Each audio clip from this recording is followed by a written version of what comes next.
el rapto o la venida de Cristo. Vamos a ver si la iglesia pasará o no por la gran tribulación, haciéndole un análisis contextual al texto de Mateo 24, ya que hay muchas personas que han estado saliendo defendiendo este tema, mayormente los post-tribulacionistas están atacando fuertemente este tema.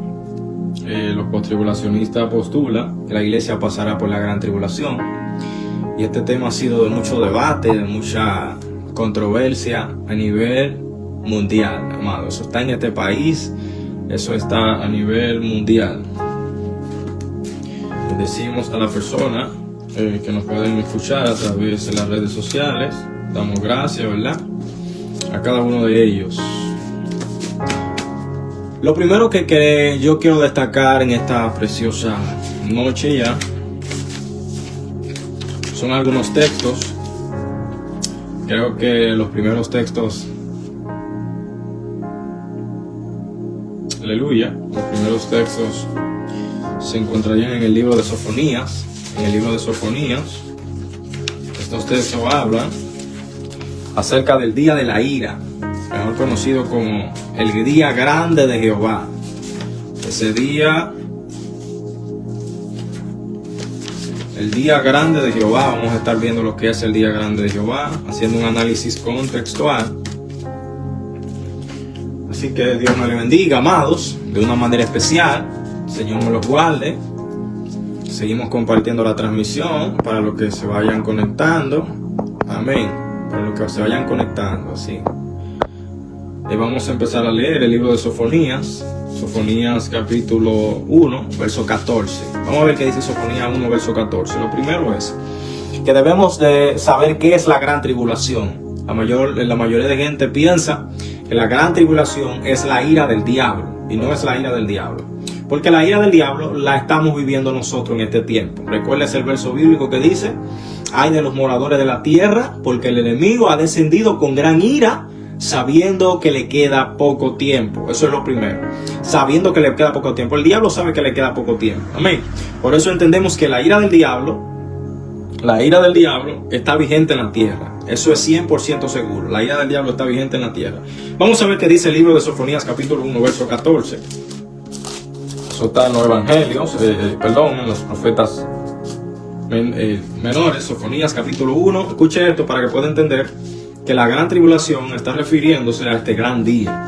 Por eso la Biblia lo llama el día del Señor, el día de la ira. También se llama el día de la indignación, el día grande de Jehová. O sea, tiene muchas definiciones. Vamos a ver lo que dice aquí. Sofonías capítulo 1, verso 14. Dice así en el nombre de Jesús. Amén. Dice: cercano está el día grande de Jehová, cercano y muy próximo. Es amarga la voz del día de Jehová, y gritará allí el valiente, día de la ira, aquel día. Día de angustia, de aprieto, de alboroto y de asolamiento. Día de tiniebla y de oscuridad. Día de nublado, escuche esto, y de entenebrecimiento. 16. Día de trompeta, escuche esto, y de algazará sobre las ciudades fortificadas y sobre las altas torres. Y atribularé a los hombres, y andarán como ciegos, porque pecaron contra Jehová. Y la sangre de ellos se derramará como polvo, y su carne como estiércol. Aleluya, Dios es bueno, amén.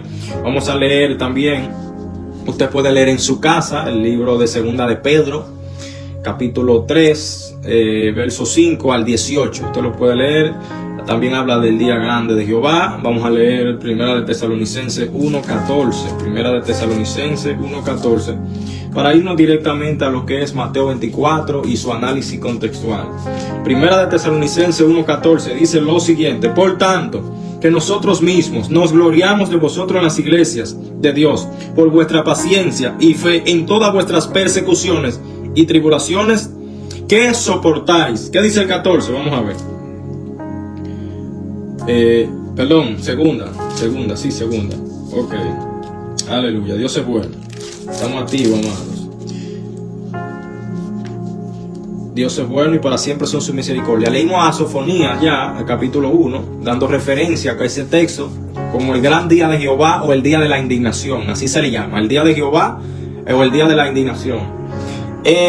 Algunos le llaman también el día grande de Jehová o el día del Señor. porque es un día, no es un día específico, no está hablando de un día específico, sino de un periodo de tiempo, a ese día grande de Jehová. Incluso Pablo también lo dice. Pablo dice que cercano está el día grande del Señor, lo llama el día del Señor. Pero vamos a hacer un análisis contextual del libro de Mateo y del libro de Tesalónica desde el principio hasta el final. Por eso quiero que preste atención, porque aquí se va a estar impartiendo un estudio muy fuerte. Le decía que nosotros presentamos el día del Señor según los textos presentados a continuación, que significa la gran tribulación, en que yo le decía que hay dos tipos de ira. Está la ira del diablo y está la ira de Dios. La ira del diablo es la que dice el ángel: ay de los moradores de la tierra, porque el enemigo ha descendido con gran ira, sabiendo que le queda poco tiempo. Esa es la ira del diablo, la que él ha manifestado desde los años 70, a través de Constantino, en el principio con Adán y Eva. Esa ira que tiene hacia los seres humanos. Usted dirá, el diablo me odia porque yo predico. No, hay gente que no predica y el diablo lo odia. Hay gente que nunca ni siquiera ha entrado al evangelio y el diablo lo odia, porque la ira de Satanás está sobre la tierra. ¿Por qué? Porque vino a matar, vino a robar y vino a destruir. Si podemos ver también en la historia de la iglesia, la mayoría de los hombres y mujeres de Dios, los discípulos de los discípulos, tanto como lo era Policarpio, como lo era Germánico, como lo era San Agustín de Hipona, Tertuliano, muchos dicen también que Ireneo de Lyon murió en una manera de mártir.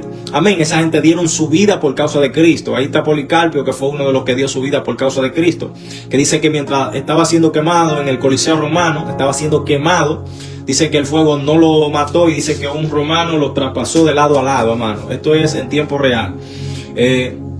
Policarpio también tenía un discípulo que se llamaba Germánico, y Germánico murió devorado por las fieras, amado. Murió devorado por las fieras allá en Roma, porque Roma mataba a los cristianos, los quemaba vivos, se lo entregaba a las fieras y hacía un sinnúmero de cosas con cada cristiano. Estaba también San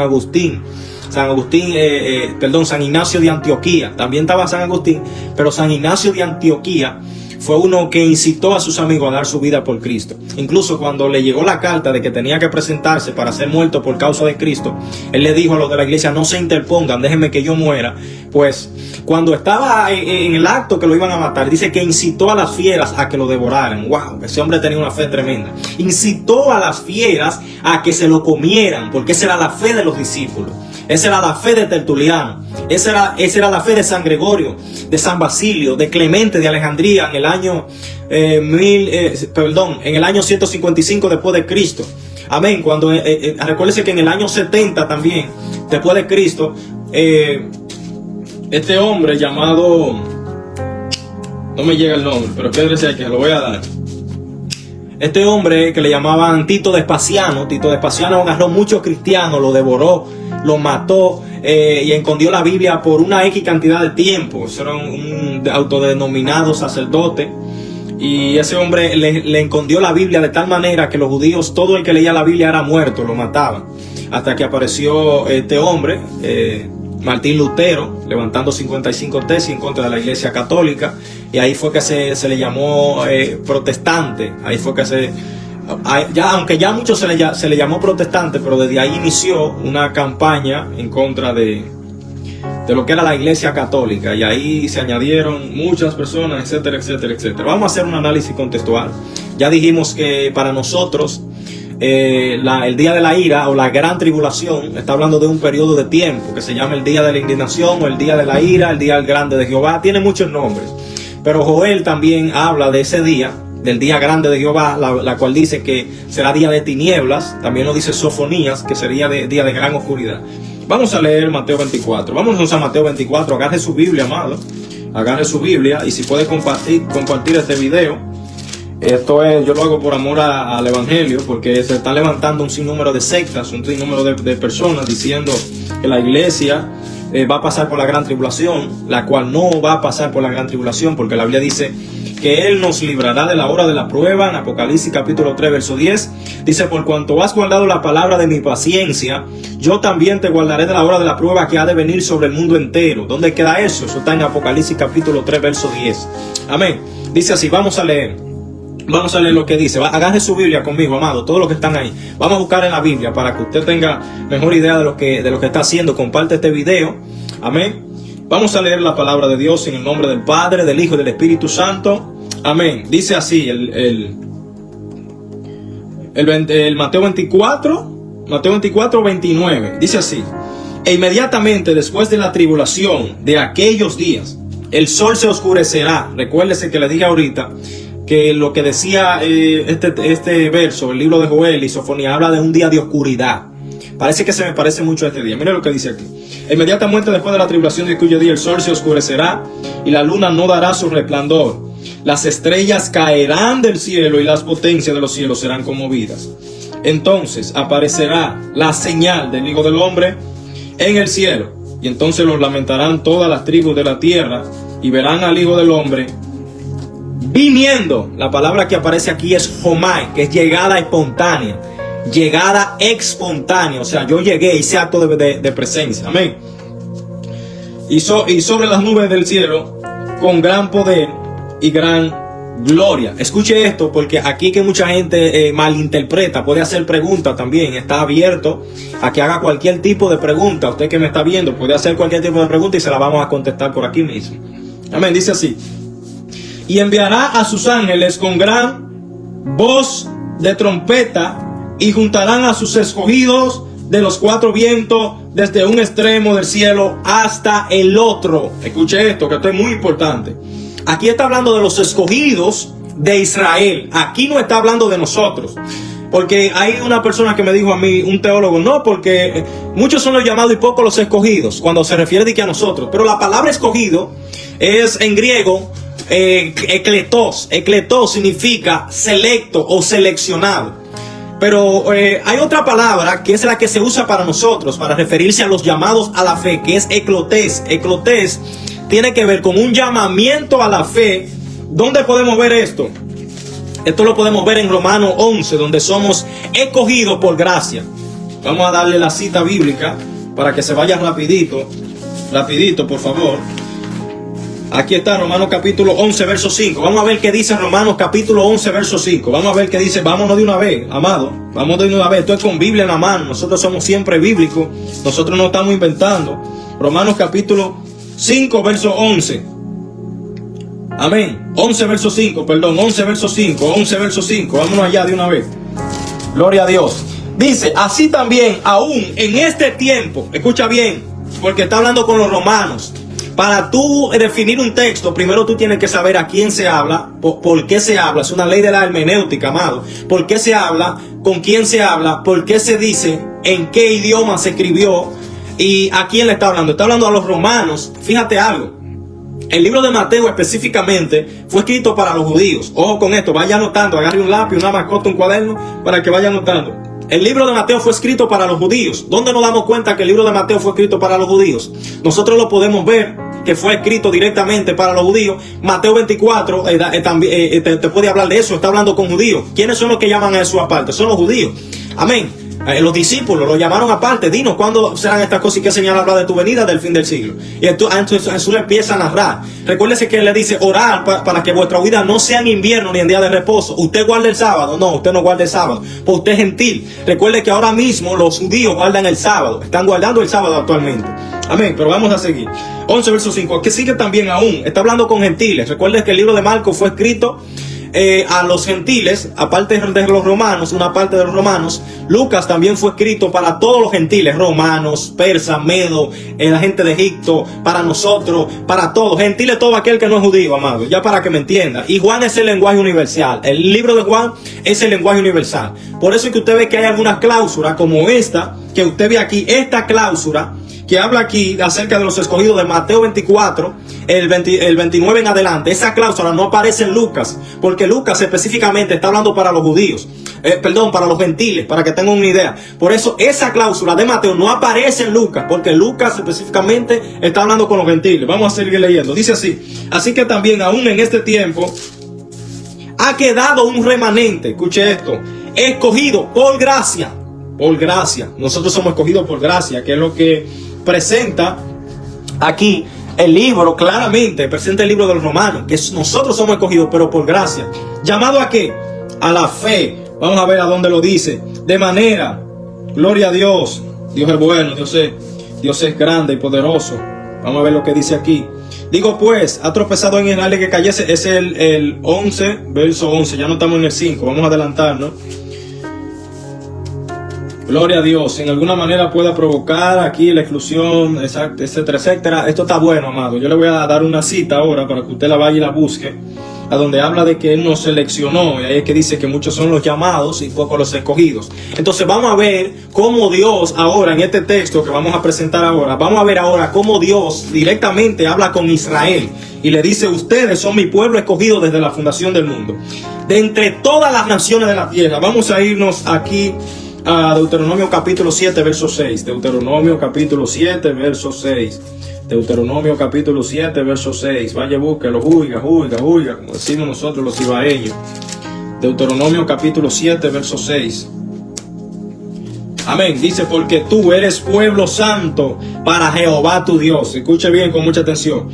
Porque te ha escogido para ser un pueblo especial, más que todos los pueblos de la tierra. Míralo ahí. Eso está en la Reina Valera 1960. No sé si lo puede ver de este lado aquí. Cómo Dios escogió al pueblo de Israel entre todos los pueblos de la tierra. Mira, yo lo tengo hasta marcado, esa cita ahí. No sé si usted la puede ver. Dice, te ha escogido de entre todos los pueblos de la tierra. Haciendo diferencias que los judíos son los escogidos que está hablando aquí. Esto es para que usted no se deje engañar, porque hay muchas herejías que se están levantando en el pueblo de Dios. Y están acabando, amado. En verdad están acabando. Dice, aparecerá la señal del Hijo del Hombre en el cielo. Y entonces lamentarán todas las tribus. Ya eso es en la segunda venida, amado. Eso es en la segunda venida. Viniendo es homai, que significa acto de llegada. Y es que él junta, no dice arrebata, junta. Vamos a ver lo que dice. Y enviará sus ángeles. Si usted se da cuenta, estamos en Mateo 24, 31. Dice así, y enviará sus ángeles con voz de trompeta. Fíjese que segunda de Tesalonicenses 4:16 no dice que enviará sus ángeles, dice el Señor mismo. Puede ir a buscarlo rápido. Dice el Señor mismo, con voz de mando, con voz de arcángel y con trompeta de Dios, descenderá del cielo. El Señor mismo descenderá del cielo. Los muertos en Cristo resucitarán primero, luego nosotros, los que vivimos, los que hayamos quedado, porque el rapto es para los vivos y para los que murieron en Cristo, que serán arrebatados para no dejarnos. Amén. Vamos a ver lo que sigue diciendo. Dice, y juntarán. Oye lo que dice, juntarán. ¿Qué es la palabra raptar o arrebatar? Que muchos han dicho que la palabra arrebatamiento no existe en la Biblia. Y vamos a corregir esto ahora. Y es que ese término, por ejemplo, el arrebatar o raptar, como nosotros lo conocemos como rapto, muchos dicen que tienen Muchos dicen que tienen una connotación negativa, que es secuestro, pero cuando aquí se habla de ese tipo de cosas, es arpazo. Esa es la palabra griega rapto o arrebatamiento, que significa arpazo, sacar algo de en medio súbitamente. Esa es la definición griega, sacar algo de en medio súbitamente. Sacar algo, es como cuando hay un niño que lo va a atropellar un carro y usted viene y extiende su mano y agarra el niño para que el carro no le haga daño. Ciertamente en algunos casos tiene una connotación negativa, que significa secuestro, pero aquí el secuestro se usa no para algo ilegal, sino para algo que es tuyo propio, porque nosotros no somos Dios no nos viene a robar como un ladrón. Porque la Biblia dice que viene como ladrón, no significa que él no va a robar. Él no es ladrón. Él viene como ladrón en la noche, dándonos a entender de que debemos de prepararnos. Entonces, también la palabra saqueo, en pocas palabras, significa rapto. Pero tengamos que entender que saqueo se usa para algo ilegal, no para algo legal. Porque si usted se roba algo que no es suyo, es algo ilegal, que era lo que hacía saqueo. Pero aquí está hablando de raptar, arrebatar. Y dicen que la palabra rapto no existe en la Biblia, y ciertamente es una mala información y es una acusación maliciosa, ya que la Reina Valera es una simple versión que hay. Hay muchísimas versiones, y también la Biblia fue escrita en 3 idiomas diferentes. Primero fue en el hebreo, después en el griego koiné, que se traspasó de la Septuaginta al griego directamente, al griego koiné, y también algunos fragmentos, como el libro de Daniel, fueron escritos en arameo. En arameo, algunos fragmentos del Antiguo Testamento. Amén. Déjenme saber si me escuchan en los comentarios, si me están escuchando, por favor. No sé si me escucho bien. Amén. Déjenme saber la gente que están ahí. conectado. Entonces, esta palabra, la palabra raptos, viene del griego, que significa Kupilis rapiemur. En el griego aparece como Kupilis rapiemur, que significa raptar, que es la raíz de rapto. Amén. Rapto es la raíz de raptar. Entonces, sí aparece en la Biblia la palabra rapto, pero no en la Reina Valera 1960, de Casiodoro Reino y revisada por Cipriano de Valera. O sea, también nosotros no avalamos más al griego, porque el Nuevo Testamento fue escrito en el griego koine, así como le llamamos, fue escrito el Nuevo Testamento. Entonces todo va en su contexto. También sabemos que lo que era la Torá, la Taná, que fueron los rollos de aquel tiempo, de las leyes que Dios le dio a Moisés. Por ejemplo, ahí está el Pentateuco en Génesis, Éxodo, Levítico, Deuteronomio, que esto significaba salida, Número significaba el censo del pueblo de Israel, Levítico significaban las primeras leyes y Deuteronomio las segundas leyes. Amén. Entonces no podemos interconectar una cosa a menos que no tengamos un contexto. Por eso nosotros, antes de estudiar un texto y entenderlo, tenemos que saber conceptos gramaticales, tenemos que irnos directamente donde se escribió, porque la Biblia no se puede interpretar en español. Inmediatamente usted hace una acusación maliciosa diciendo que el rapto no existe en la Biblia, entonces usted le está faltando a lo que es el estudio y lo que es la palabra de Dios. Como muchos también se han llenado la cabeza de decir claramente de que supuestamente el que inventó el rapto fue John Derby. Muchos se han llenado la cabeza de decir eso. No sé a qué se basan realmente, pero vamos a demostrarle, antes de seguir con este texto, que John Derby, como ellos dicen, no inventó ningún tipo de rapto. Amén. Podemos verlo aquí, gloria a Dios. Le voy a citar algunos escritores que hablaron mucho antes que John Derby. O sea, la Biblia se interpreta a sí mismo. Eso es una regla en la hermenéutica, hermano. La Biblia no tiene, como dicen por ahí, que tiene un sinnúmero de errores, como ellos dicen. No. La Biblia tiene algunos errores de traducción, amado, pero la Biblia, el mensaje está ahí. El mensaje está ahí. Hay algunas palabras, unas versiones, otras versiones que cuando se comparan tienen un poco de incongruencia, pero no es algo que sea como la gente dice. Bueno, podemos ver que antes de John Derby, en el año 1800, como muchos dicen, que fue inventado el rapto, la palabra rapto, y que fue también inventada con esto que le llaman las dispensaciones o el dispensacionalismo, que eso supuestamente lo trajo John Derby. Pero podemos ver que Morgan Edwards en el año 1700, también los puritanos en el año 1700 también hablaron acerca del rapto y creían en un rapto pretribulacionista, creían en un rapto antes de la ira, o antes de, cuando hablamos de pretribulación, es que la iglesia no pasará por la gran tribulación. Amén. Antes de la manifestación del anticristo. Que por cierto, la Biblia dice que hay alguien al presente quien detiene a esta iniquidad. Que eso se lo vamos a estar leyendo más adelante. Que hay alguien al presente quien lo detiene, que es la iglesia que tiene el Espíritu Santo. Y por eso dice que no puede efectuar su obra. Bueno, John Hay fue uno de los primeros escritores que habló acerca del rapto de la iglesia. El capitán Brown, William Sherby, William Watson, Thomas Vincent, mayormente la mayoría de ellos. Hubo uno de ellos que fue como en el 1360 por ahí, o sea, muchos años antes de que John Derby existiera, amado. Por eso tenemos que tener cuenta en las acusaciones maliciosas que nosotros hacemos. Thomas Vincent, Joseph Modest decían los dejados atrás. John Norris, John Hare en el año 1600, Robert Martin, Oliver Hart, Cachon Hong, Policarpio decía que en cualquier momento también la iglesia era tomada. Créanme que Policarpio de Antioquía fue el último discípulo que quedó del apóstol Juan, el que escribió de escatología, que por cierto, no cualquier escatología, por eso se le llama Juan el teólogo. Hay algunas personas que me han dicho que Juan no era teólogo, amado. Una ignorancia abismal, porque ellos dicen que la palabra teología no existe en la Biblia. La palabra teo significa Dios y logía significa estudio. Lo que quiere decirle esa palabra es el estudio de la palabra. O sea, hay otras definiciones como lo definen, como el hablar acerca de Dios. Entonces sí, la teología va incrustada en nosotros, porque nosotros hablamos acerca de Dios. Lo que pasa es que no son palabras en español. Entonces tenemos que dejar la ignorancia, amado, que tenemos hoy en día.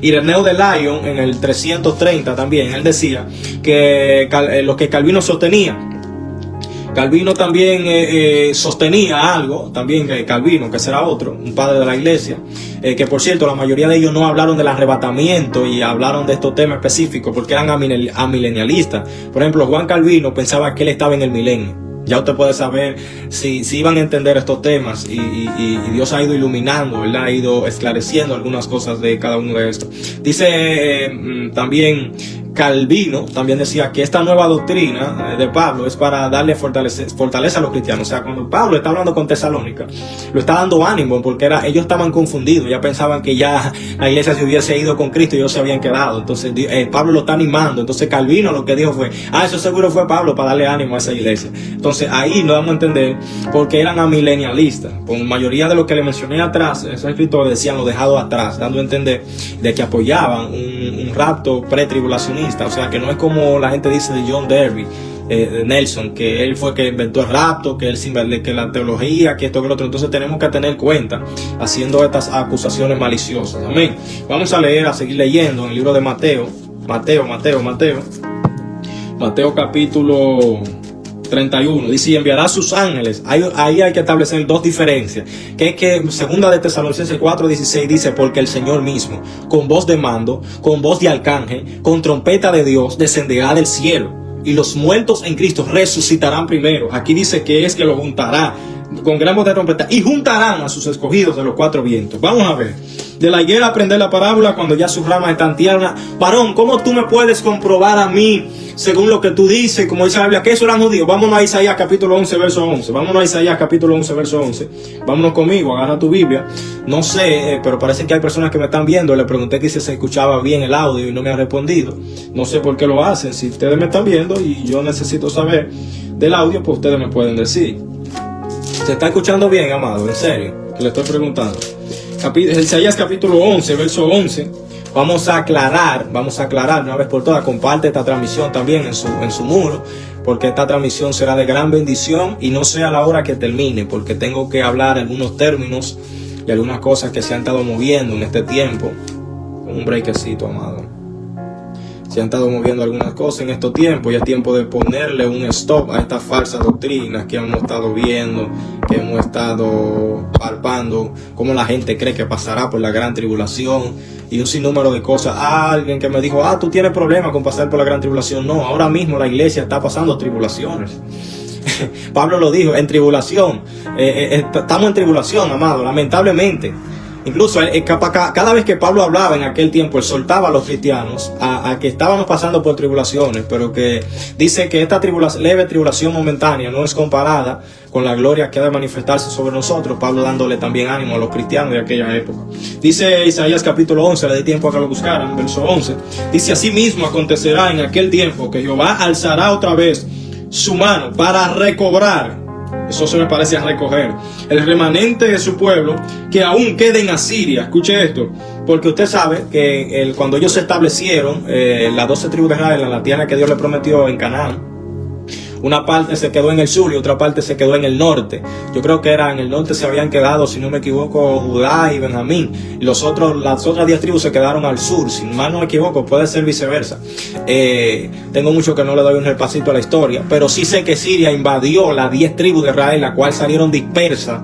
Según la historia, salieron dispersas muchos, porque por eso incluso es que los judíos y los samaritanos hoy en día no se tratan entre sí, porque en sí los samaritanos eran judíos. Entonces yo creo que eran de la tribu de Benjamín, si no me equivoco, o de Judá. Por eso ellos decían, cuando Jesús se le aparece en el agua, en el pozo, le dice, nuestro padre Abraham nos ordenó adorar en tal monte, ¿sabes? Porque ellos eran judíos. Pero según haber esa mezcla de los asirios con los israelitas, recuérdense que cada vez que otro país invade a otro, siempre hay una mezcla. Entonces ya los judíos que eran judíos netos no querían saber de los samaritanos porque creían que era como algo mezclado, que no eran judíos netos. Entonces eran peligrosos con eso.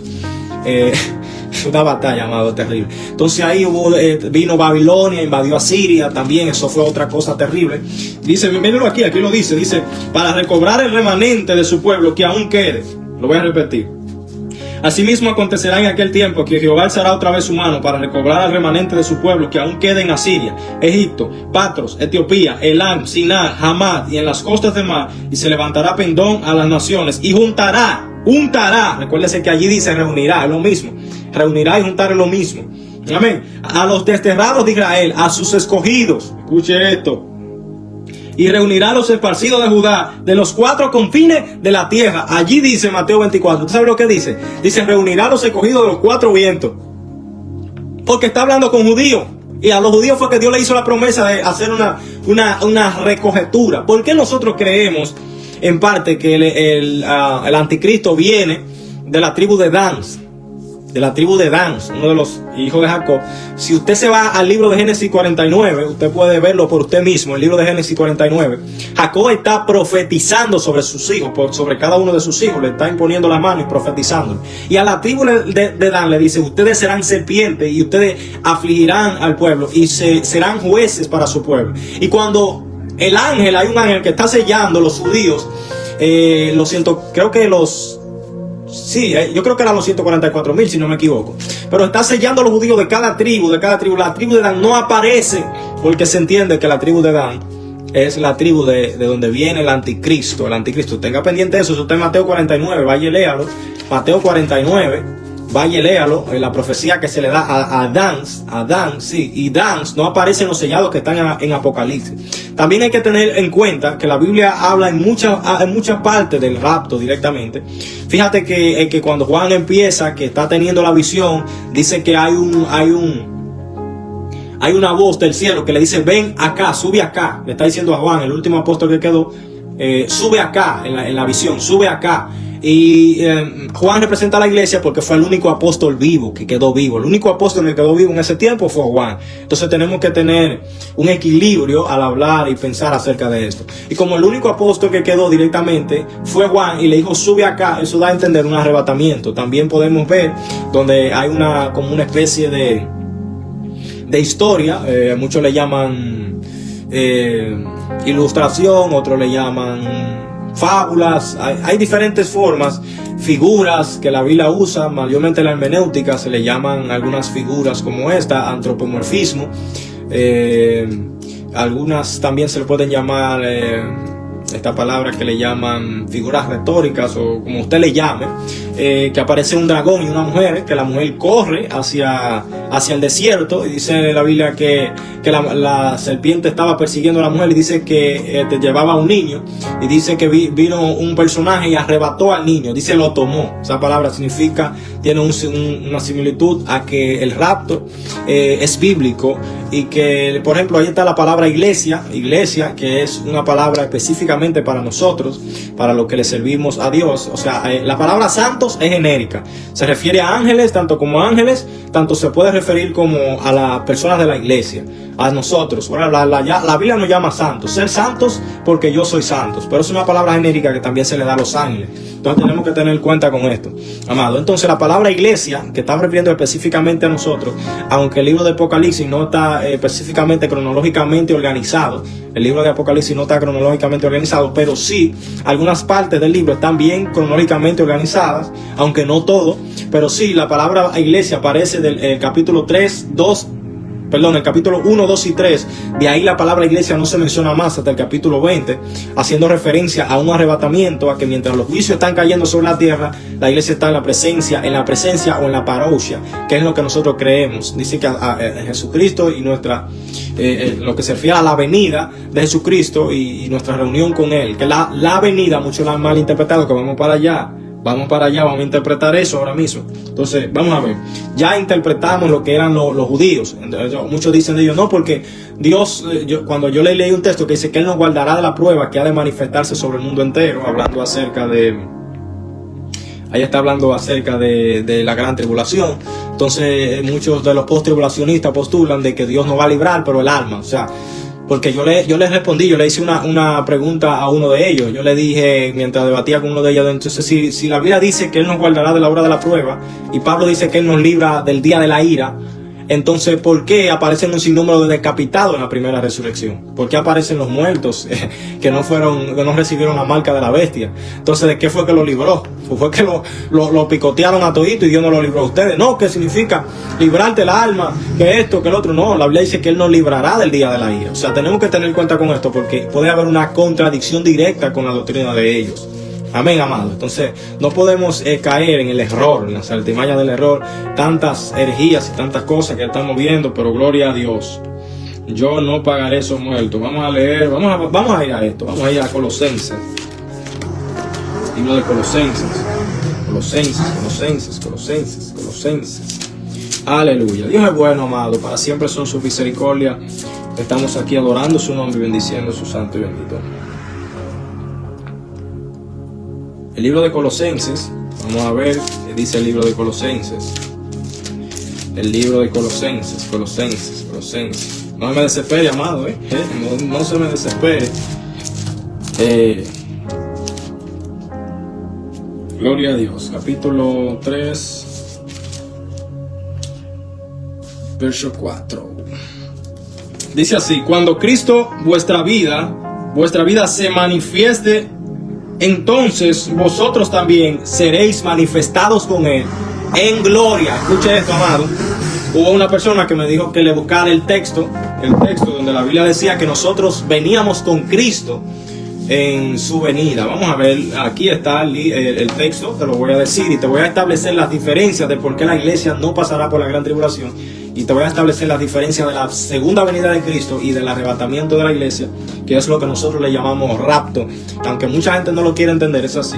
Dice así: cuando Cristo, Colosenses, capítulo 3, verso 4, dice así: cuando Cristo vuestra vida se manifieste, la palabra que aparece ahí es Apocalipsis, que es la manifestación de un misterio oculto, entonces vosotros también seréis manifestados con Él en gloria. Seremos manifestados con Él en gloria. ¿Usted entendió eso, amado? La palabra que aparece ahí, manifestado con Él en gloria, es que vendremos con Él nuevamente. Vamos a leer esto, amado. Porque no podemos confundir el arrebatamiento con la segunda venida. Dicho sea de paso, es visible. Mire lo que dice Apocalipsis capítulo 1. Vámonos a Apocalipsis capítulo 1. Apocalipsis capítulo 1. Apocalipsis capítulo 1. Versos 7 al 8. Apocalipsis capítulo 1, versos 7 al 8. Dice: ya aquí que viene con las nubes, y todo ojo le verá, y los que le traspasaron, y todos los linajes de la tierra harán lamentaciones por sí. Ahí le estamos demostrando bíblicamente a usted, le estamos demostrando. Dios bendiga a César Guevara, que está viendo la transmisión. Dios te bendiga. Dios bendiga a Ramón Darío Rivas Almontes, creo que es el pastor de Río San Juan, si no me equivoco. Está viendo nuestra transmisión. Amén. Vamos a ver lo que dice. O sea, todo ojo le verá. Ya esto es algo que nadie tiene discusión en que Él va a venir y todo ojo le va a ver. Entonces la pregunta es: ¿cuál es la diferencia entre el rapto y la segunda venida? En el arrebatamiento, Cristo viene por la iglesia. Esa es una de las diferencias. Y en la segunda venida viene con la iglesia. También podemos usar el texto de Apocalipsis 19, capítulo 14. 19, 14, que dice: y los ejércitos celestiales, vestidos de lino finísimo, blanco y limpio, le seguían en caballo blanco. Ahí abarca a cada uno de nosotros. También hay un texto que dice que Él viene con todos sus santos, que también nos abarcamos nosotros. Dice: y viene con todos sus santos. Así mismo dice que cuando Él venga, viene con todos sus santos. Eso es irrefutable, eso se lo saben hasta los niños. Y en el arrebatamiento viene invisible al mundo. Primera de Tesalonicenses capítulo 4, verso 16 a 15, que dice que el Señor mismo, con voz de mando, con trompeta de Dios, descenderá del cielo, y los muertos en Cristo resucitarán primero. Luego nosotros, los que vivimos, los que hayamos quedado, seremos al paso, arrebatados, juntamente con ellos en las nubes, para recibir al Señor en el aire, que eso es otra palabra que tiene otra connotación, que más adelante vamos a estar hablando de eso. En el aire, o sea que lo vamos a recibir en el aire. O sea, la segunda venida será visible y todo ojo le verá. Viene invisible al mundo en 1 Tesalonicenses capítulo 4, versos 15 al 17. En el arrebatamiento, el diablo queda suelto. En la segunda venida, el diablo es atado por 1000 años. Esa es otra diferencia que tenemos que tener en cuenta. Eso queda en Apocalipsis 20, capítulo 1 al 3, donde el enemigo a la segunda venida es atado. Amén. Mucho pendiente, tienes que estar pendiente a esto está muy poderoso. En el arrebatamiento inicia la boda del Cordero y en la segunda venida inicia el reino milenial. ¿Dónde queda esto? Eso queda en Apocalipsis capítulo 20, verso 6. Entonces le estamos dando Biblia. Si usted quiere más Biblia de ahí, entonces le podemos dar más todavía. Amén. Le podemos dar más. Estamos dispuestos a... Entonces vamos a leer. Yo quiero que alguien interactúe conmigo de los que están ahí. Dice, hay una cita, por ejemplo, que dice que cuando venga en el día del Señor, dice, cuando Cristo venga y nuestra reunión con Él, el día del Señor, ahí no está especificando la venida de Cristo instantánea. El día del Señor, Él lo define como el día de la ira, que es un periodo de tiempo que viene para la iglesia. Amén. Entonces, debemos cuidarnos, debemos de saber lo que hablamos, debemos de cuidarnos de unas falsas doctrinas. Por ejemplo, en Mateo 24, es uno de los textos más poderosos para yo usar, porque ellos agarran esos escogidos y dicen, esos son nosotros los cristianos, y agarran que los ángeles se están juntando para decir que lo están arrebatando, y etcétera, etcétera, etcétera, etcétera, etcétera. O sea, es algo impresionante. El doctor Moody era un terrible hombre. Decía en uno de sus escritos que tenemos que empezar a creerle a la Biblia. Mucha gente, muchos líderes, muchos pastores, lamentablemente, he debatido con ellos, no tienen argumentos, aunque sí postulan que la iglesia pasará por la gran tribulación, pero no tienen argumentos, tanto evangelistas como otros, y ya se le ha cerrado el entendimiento a muchos cristianos de hoy en día que siguen cualquier cosa, siguen cualquier fábula. Hoy en día los cristianos de hoy en día siguen al primero que le diga, vete por esa barranca. Amén. Entonces, Dios te bendiga. Ya están 17 disponibles en ellos. Gracias por el like. Pues sí, hoy en día los pastores se llevan de todo. Lamentablemente los evangelistas que tenemos hoy en día son analfabetos. Lo digo lamentablemente con el corazón en la mano. La mayoría son analfabetos. Los pastores le dicen a los miembros que no estudien, que el instituto es el instituto del cáncer, como escuché a un pastor hablar. Tanta ignorancia, una ignorancia abismal. Usted decir que el instituto bíblico es el instituto del cáncer, amado, eso es algo que da pena, da vergüenza. Yo creo que si los padres de la iglesia que estudiaron tanto y se preocuparon tanto, como lo era cuando también en el matrimonio indivisible de San Agustín en el año 354, San Gregorio en el año 330, San Basilio en el años 324 y Clemente de Alejandría en el año 55 después de Cristo, escuchara esto, le diera pena y le diera vergüenza lo que está pasando en las iglesias, ya que hoy en día hay un sinnúmero de personas que se han dedicado a predicar el evangelio y a predicar, que piensan que el evangelio es urgido, que piensan que el evangelio es vociferar, que piensan que el evangelio es saltar, brincar, y el evangelio se trata de estudiar la palabra. ¿Usted sabe por qué el pueblo de Israel pereció? Porque le faltó conocimiento. ¿Usted sabe por qué el pueblo de Israel pereció? Dice, porque desecharon el conocimiento. Entonces Jehová le dice, por cuanto tú desechaste el conocimiento, yo te voy a desechar a ti ahora. O sea, tenemos que tener cuenta. Hoy en día la gente no es tan humilde, y lo digo con toda autoridad, no es tan humilde para decir yo reconozco que necesito aprender. Hoy en día la gente no es tan humilde para decir yo reconozco que necesito un maestro y necesito preguntar porque no sé. Y eso es una de las cosas que yo hice cuando entendí el significado de los estudios. Yo tengo mi maestro. Recientemente me acabo de graduar de teología básica. Me mandan el título ya de mañana pasado. Lo voy a estar publicando en mi Facebook. Entonces también voy a hacer un doctorado en el griego, que es el área que más me está gustando, que más me estoy desenvolviendo. Y da pena, amado, como hoy la gente se han olvidado, los predicadores se han olvidado del estudio de la palabra. Donde la palabra dice en Juan 5:39, escudriñad las escrituras porque a vosotros parece que en ella está la vida eterna y ellas son las que dan testimonio de mí. La palabra son las palabras, la Biblia dice que son las palabras proféticas más seguras. Lo más seguro que usted puede tener no es una profecía, no es un don de lengua. Lo más seguro que usted puede, y no, oye, yo hablo en lengua, no voy en contra de eso, pero lo más seguro que usted puede tener en su vida es la palabra de Dios, haber estudiado la palabra. Empápese de la palabra. Fíjense que también en el año 70, como están entrando doctrinas ahora en este año, también en el año 70 entraron doctrinas malas. Entró lo que se llamó la teología liberal. Eso fue algo devastador en el año 1700. En el año 1700 entró la teología liberal. Empezaron Frederick Darner, J. Zener, que fueron uno de los teólogos liberales más grandes. En el 1725, en el 1800, empezaron a hacer herejías, opiniones sectarias. La palabra herejía significa airesis, que significa apartarse de un reglamento, de una religión, y empezaron a apostatar la persona, hablando un sinnúmero de cosas.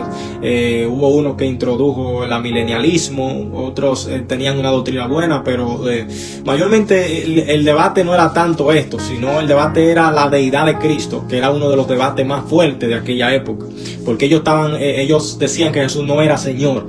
Entonces, por ejemplo, ahí tenemos la Biblia Dios habla hoy, que ha hecho un ataque directo a la fe, porque ellos quieren quitar la palabra Señor de la Biblia, reconociendo a Jesús como Dios.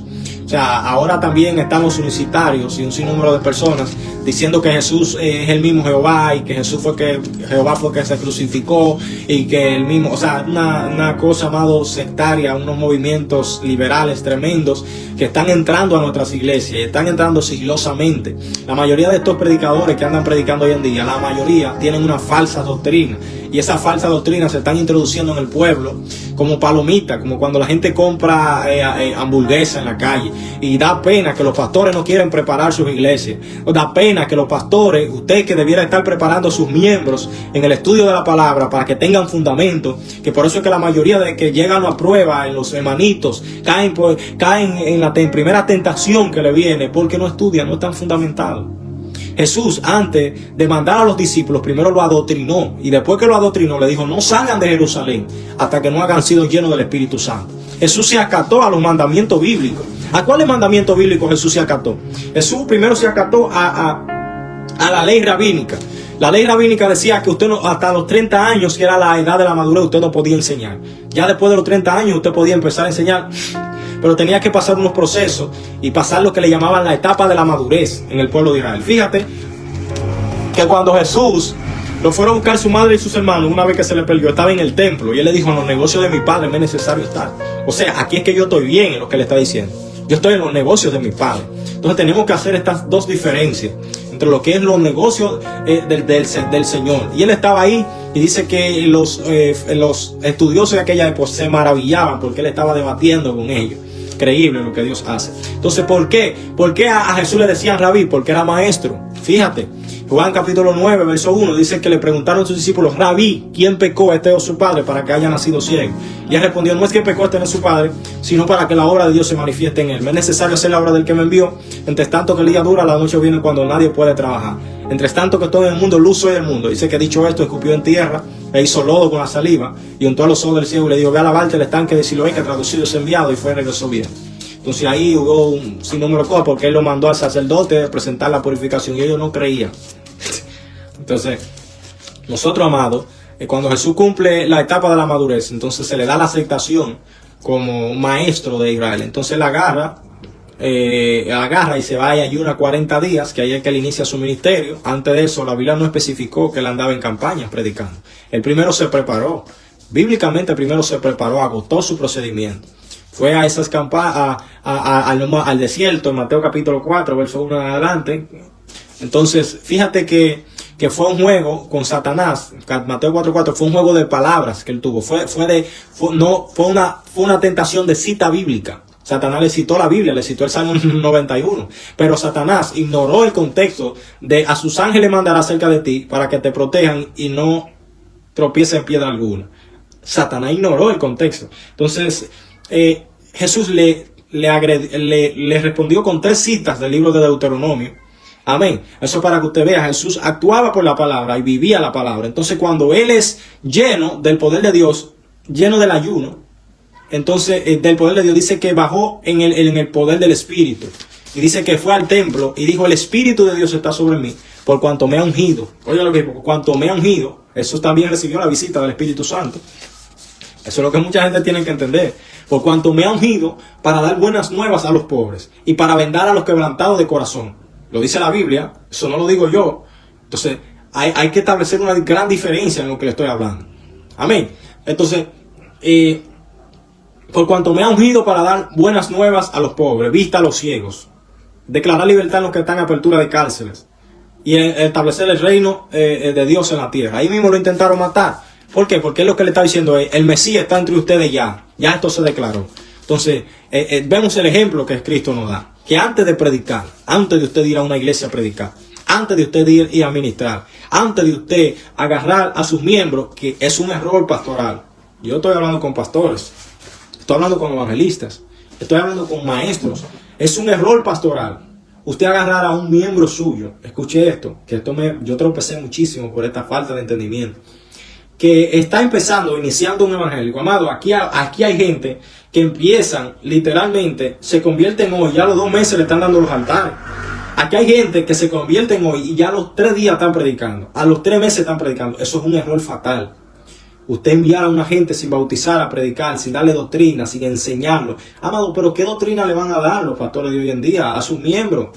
Si la mayoría de ellos no saben nada, amado. ¿Qué es lo que está pasando con...? O sea, mira, el pastor que no se sepa Efesios 4:11, Hechos 20:28, Tito capítulo 1, verso 1 en adelante. El pastor que no se sepa 2 de Pedro capítulo 4, verso 5. Esos pastores que no se saben la cita, ni siquiera de los requisitos de un pastor, de lo que debe hacer un pastor según el Salmo 23. No tienen, o sea, no pueden pastorear. Si usted no tiene conocimiento, no pastoree, porque uno de los requisitos que habla la Biblia para una persona ser pastor dice ser irreprensible, marido de una sola mujer. Dice, y apto para enseñar. O sea, usted tiene que tener conocimiento y ser apto para enseñar para usted poder ser pastor. Porque eso es lo que denota la Biblia. Entonces, cuando usted agarra a un miembro suyo y lo envía a predicar sin conocimiento, sin tener un fundamento, sin tener un tiempo, se convierte hoy, ya a los 3 meses, usted le está dando altar, le está dando campaña, usted lo está mandando a pelear con el diablo. A esos evangelistas que la mayoría están cayendo y descarriándose y adoradores que están haciendo cosas en los altares y lo que se está moviendo hoy en día es por causa de que los pastores, desde que tienen un nene espiritual, porque la Biblia, Pablo dice que hay que darle los primeros rudimentos, primero con la leche espiritual, pero habían algunos que tenían, que ya estaban de alimento sólido, pero que eran muchachos todavía. Entonces tenemos que empezar a poner las cosas en su lugar. Por eso es que hay mucha gente que están cayendo y haciendo desastre en los altares, amados, por la falta de preparación bíblica. Lo estamos ahuyentando del estudio de la palabra. ¿Qué dice la Biblia? Pablo dice, porque he sido instruido a los pies de Gamaliel. Y le dice a Timoteo, tú que has sido instruido en la Sagrada Escritura desde tu niñez, las cuales te pueden hacer sabio para la salvación. Nosotros tenemos que estudiar la Biblia para la salvación. Hay gente que se han desviado de la Biblia. Hay gente que no le interesa la Biblia. Hay gente que ni en la mente la Biblia le pasa. Entonces, esto es lo que estamos viendo, una falta de interés en los institutos bíblicos. Yo que estoy en instituto bíblico y que recientemente me acabo de graduar de 5 materias, las cuales son papirología, bibliología, análisis contextual, hermenéutica avanzada, y exégesis, que fueron las 5 que yo pasé recientemente. Amado, la gente no quiere estudiar. La gente no quiere. Mira, los cultos que menos va gente en las iglesias son a la doctrina de los domingos y a los cultos de oración. La gente no quiere ni orar ni leer la Biblia. La gente no quiere ni orar, escuche bien, ni leer la Biblia. Porque la gente está engatusado, la gente tiene la conciencia entenebrecida, la gente está llena de conocimiento de TikTok, de Facebook, de conocimiento de Instagram, de conocimiento de todo, de Donald Trump, de lo que está pasando en Venezuela. Pero pregúntale qué dice Juan 3:17, que la mayoría del 16 se lo saben. Pregúntale qué dice Juan 3:17, porque si le dice el 16, eso se lo saben hasta los niños. Entonces esa gente quiere predicar. Esa quiere gente, a mí se me han parado gente que no saben absolutamente nada para hablarme de temas que ya yo llevo años estudiando. Y solamente con una palabra lo desarticulo. Pero yo veo personas, por los refutos, perdónenme la palabra, que es un poco incongruente. Pero hay testigos de Jehová, que yo lo he visto con mis ojos, que agarran un evangélico y lo desfifarran, porque la gente no estudia la Biblia. La gente no sabe ni siquiera lo que son los conceptos gramaticales. Por ejemplo, ¿qué dicen los testigos de Jehová? ¿Qué dicen los testigos de Jehová? Que Jesús no es Dios. Sin embargo, cuando vamos a Juan 1:1, que dice en el principio era el verbo era Dios, el verbo estaba con Dios, y el verbo era Dios, en él estaba la vida, y la vida era la luz de los hombres. Todas las cosas por él fueron hechas, y sin él nada de lo que hubiese sido hecho fue hecho. Si usted se da cuenta, un análisis contextual es la D mayúscula. Cuando aparece la D un análisis gramatical, perdón, cuando aparece la D mayúscula en un texto, se está refiriendo a Dios. ¿Qué hicieron ellos? ¿Qué hizo Carlos Rousseff? Carlos Rousseff agarró la Biblia de los testigos de Jehová, la agarró y la modificó y le quitó la D mayúscula a la Reina Valera, a la Biblia de esa época, y le puso D con D minúscula, y Jesús era Dios con D minúscula. O sea, le está atribuyendo como que es un Dios, un simple Dios. Y ahí dice en el capítulo 1 de Juan que es con D mayúscula, que era Dios.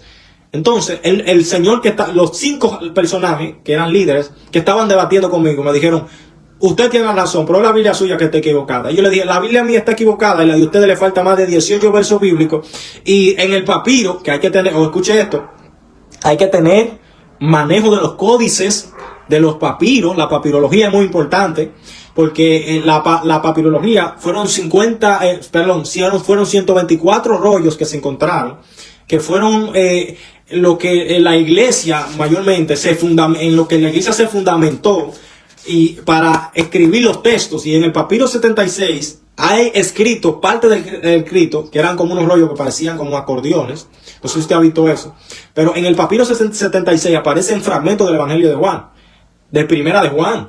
Entonces usted puede agarrar esos fragmentos con la historia y refutar a esa persona, porque ellos dicen que esos papiros, cuando fueron encontrados, esos papiros vinieron con faltas, y que esos versos, esos textos no estaban, y por eso le quitan algunos. Entonces ahí, usted yéndose al papiro 76, entonces usted va dando cuenta que sí aparece el Evangelio de Juan, y que sí aparecen los papiros fidedignos para lo que es el estudio de la palabra. Entonces tenemos que tener cuenta, amado, le estamos envenenando la cabeza. Mira, yo he visto gente, amado, en Colombia, aquí entre nosotros. He visto gente yéndose para Ecuador. He visto gente yéndose con Panamá, que ni siquiera han cogido doctrina. Van a hablar disparate, hablan lo mismo en los altares, no predican el Evangelio. La gente lo que esté chismeando en los altares. La gente lo que esté hablando de chisme, de que fulano me criticó, que fulano de esto, que fulano aquello. La gente no se está enfocando en la palabra, en la justificación. Pregúntele a un cristiano qué significa la justificación. Pregúntele a un cristiano qué es la doctrina salvífica. Pregúntele a un cristiano de los de hoy en día, de los supuestos pentecostales o evangélicos. Pregúntele qué significa... es más, pregúntale cuántos libros tiene el Antiguo o el Nuevo Testamento. No te va a decir, amado. Esto es una falta de información. El pueblo está bajo una falta de información. La mayoría de gente, de adoradores, están haciendo mercadería con la iglesia, y la gente no se está dando cuenta. Y la Biblia dice que harán de mercadería de vosotros con palabras fingidas. Ya la iglesia no va, si tú no le pagas a cualquier persona, un adorador, un predicador, no te va a predicar en ningún lado. Hay otros que tienen su tarifa, hay otros que darle 100, 80, 120 mil pesos para ir a una actividad, porque ya lo que hay es un negocio con el evangelio. Entonces tenemos que tener cuenta, usted como pastor, dándole el altar a un joven, a un niño espiritual, porque hay que desarrollarlo, porque no se le puede poner bozal igual que trilla. Amado, pero qué ignorancia, amado.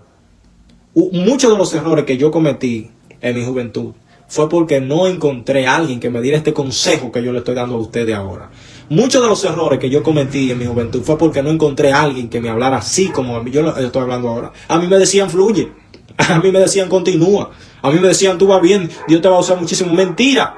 Tenían que decirme siéntese y coja doctrina, siéntese y fundamentese en el evangelio, escuche a un maestro. Por eso cuando Felipe se le acerca al etíope, le dice, ¿tú entiendes lo que tú lees? El tipo no entendía lo que estaba leyendo. El etíope no entendía lo que estaba leyendo. Entonces tenemos que tener cuenta. Inmediatamente Dios lleva a Felipe, impulsado por el Espíritu Santo. Y ahí sucedió hasta un rapto, amado. La gente no quiere creer en esto. Ahí eso sucedió hasta un rapto ese día. Sucedió ahí. ¿Y qué pasó? Cuando Dios vio el interés que el etíope tenía en su palabra, le habló a Felipe, le dijo, mira Felipe, vamos a arrebatarte para que me le enseñe a este hombre. Fue y se lo llevó allá mismo. Entonces Felipe le dice, ¿tú entiendes lo que tú lees? Le dijo, no. Entonces ahí Felipe empezó a hablarle de la palabra. Mi pregunta es, yo te voy a hacer esta pregunta como iglesia. ¿Tú entiendes lo que tú lees en la Biblia? La mayoría de ustedes, ojalá, y no sea así, pero la mayoría de ustedes, porque a mí se me conecta mucha gente, anteriormente a mí se me conectaban más de 2,000 personas en la transmisión. Mayormente este otro Facebook nuevo que yo hice. Yo tenía mucha gente en otro Facebook. Pero la mayoría de muchos de los que me están viendo ni siquiera leen la Biblia. Ustedes se pasan meses, semanas, días que ni siquiera leen. No leen, amado. Y usted, su conciencia le da testimonio de que sí, de que yo estoy hablando la verdad. No buscan a Dios.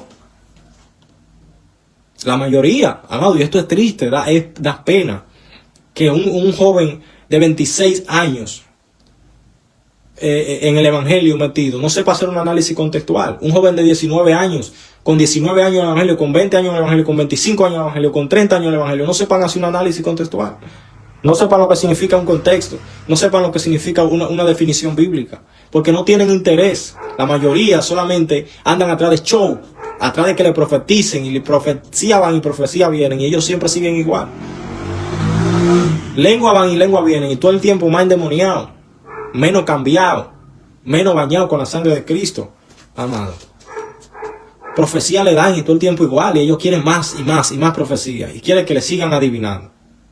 Aunque yo sí voy de acuerdo con la profecía, porque Dios me ha usado en profecía, pero la profecía es para guiar. La profecía no es para yo decirte lo que tú vas a hacer mañana, o tu cédula, o tu documento. Amado, yo he visto gente que le han profetizado, mira, tu número de cédula es este. Y después le dicen, Dios te va a bendecir. En pecado, amado, pero si tú sabías tanto, ¿por qué tú no sabes que él está en pecado? ¿Por qué no dicen, fulano, Dios me muestra que aquí hay uno que está en adulterio haciendo algo malo? ¿Por qué no se le revela eso? Siempre le revela que Dios te va a... Es lo único que para los predicadores están buscando fama. Los predicadores están atrás de la fama como cosa loca. Los predicadores están atrás de que los reconozcan, de que digan ellos sí, que ellos son los matatanes, que ellos son los que saben de la cédula, los que saben del nombre, del apellido, y al final dan el nombre para su propia vanagloria. Y al final muchos de ellos lo que lo buscan en Facebook, investigan su vida, y cuando están allá, dicen, fulana, claro, porque lo viste en Facebook y buscaste la fecha. El mismo David Viera un día testificó que él iba a hacer eso, en un testimonio, amado. Entonces, ¿de qué Dios es que estamos profesando?